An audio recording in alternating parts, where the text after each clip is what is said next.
నమస్తే, welcome to సత్యాగ్రహి. రాజకీయాల్లో వారసుల వల్ల వచ్చే కష్టాలు పగవాడికి కూడా రాకూడదంటారు.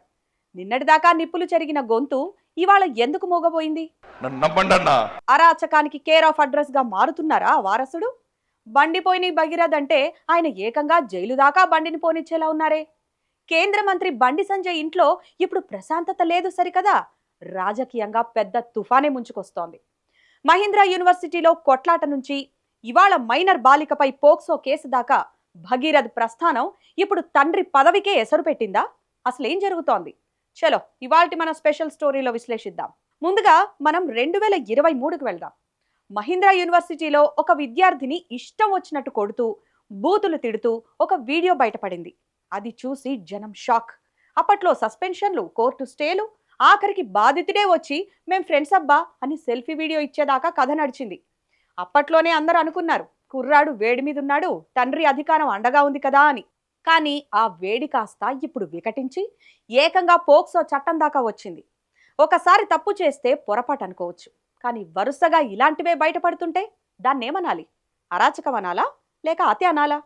ఇప్పుడు తాజా మ్యాటర్ ఏంటంటే, మొయినాబాద్ ఫామ్ హౌస్, ఒక మైనర్ బాలిక వేధింపుల ఆరోపణలు. పేట్ బషీర్బాగ్ పోలీస్ స్టేషన్లో కేసు నమోదైంది. ఇక్కడ ట్విస్ట్ ఏంటంటే, భగీరథ్ వర్షన్ ఇంకోలా ఉంది. నన్ను హనీ ట్రాప్ చేశారు, 5 కోట్లు అడిగారు అని ఆయన కరీంనగర్లో ఫిర్యాదు చేశారు. అంటే సినిమా లెవెల్లో స్క్రిప్ట్ నడుస్తోందన్నమాట. కానీ ఇక్కడ మనం గమనించాల్సింది, ఆరోపణలు ఎదుర్కొంటున్నది సామాన్యుడు కాదు, ఒక కేంద్ర మంత్రి కొడుకు. చట్టం తన పని తాను చేసుకుపోతుందా లేక రాజకీయ ఒత్తిళ్లు అడ్డుపడతాయా అన్న తరుణంలోనే సీన్లోకి ఎంట్రీ ఇచ్చారు సీఎం రేవంత్ రెడ్డి. సీఎం రేవంత్ రెడ్డి అసలే ఫైర్ మీదున్నారు. 8వ తేదీన ఫిర్యాదు వస్తే ఇప్పటిదాకా ఏం చేస్తున్నారు అని డీజీపీని నిలదీయడం ఇప్పుడు హాట్ టాపిక్. మోడీ పర్యటనలో బిజీగా ఉన్నామని పోలీసులు చెప్పినా సీఎం మాత్రం తగ్గేదేలే అన్నారు. వెంటనే సిట్ వేయండి, మహిళా ఐపీఎస్ ఆఫీసర్కి బాధ్యతలు ఇవ్వండి అని ఆర్డర్ వేశారు. ఇప్పుడు చూడండి అసలు మజా. ఒకవైపు కేంద్రంలో బీజేపీ పవర్లో ఉంది, ఇంకోవైపు స్టేట్లో కాంగ్రెస్ స్పీడ్ మీద ఉంది. బండి సంజయ్ని టార్గెట్ చేయడానికి ఇంతకంటే మంచి అవకాశం రేవంత్ రెడ్డికి ఇంకేం దొరుకుతుంది? అందుకే విచారణ గాలి వేగంతో కదులుతోంది. రాబోయే 24 గంటలు భగీరథ్కి మాత్రమే కాదు, సంజయ్కి కూడా అగ్ని పరీక్షే. ఇక పొలిటికల్ యాంగిల్ చూస్తే బీజేపీ నేతలు ఇప్పుడు సేఫ్ గేమ్ ఆడుతున్నారు. రాష్ట్ర బీజేపీ చీఫ్ రామచంద్రరావు ఏమంటున్నారంటే, ఇది సంజయ్ వ్యక్తిగత విషయం, పార్టీకి సంబంధం లేదు అని చేతులు కడిగేసుకున్నారు. అంటే కష్టం వస్తే ఎవరికి వారే యమునా తీరే అన్నమాట. బండి సంజయ్ ఇన్నాళ్లు ఇతరుల తప్పుల మీద విరుచుకుపడేవారు, కానీ ఇప్పుడు సొంత కొడుకే తండ్రికి వెన్నుపోటు పొడిచినంత పని చేశారు.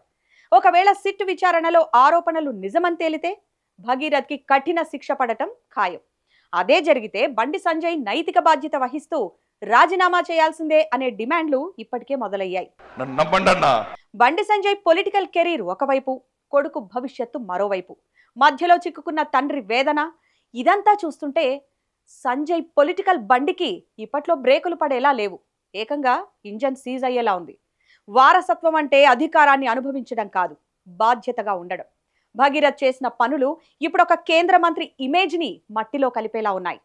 పోలీసులు నిష్పక్షపాతంగా విచారణ జరిపి బాధితురాలికి న్యాయం చేస్తారా లేక హనీ ట్రాప్ థియరీ నిజమవుతుందా అనేది కాలమే నిర్ణయించాలి. కానీ ఒక్కటి మాత్రం నిజం, కొడుకు చేసిన అరాచకాలకి తండ్రి పదవి పోవాల్సి రావడం అనేది రాజకీయాల్లో ఒక పెద్ద గుణపాఠం.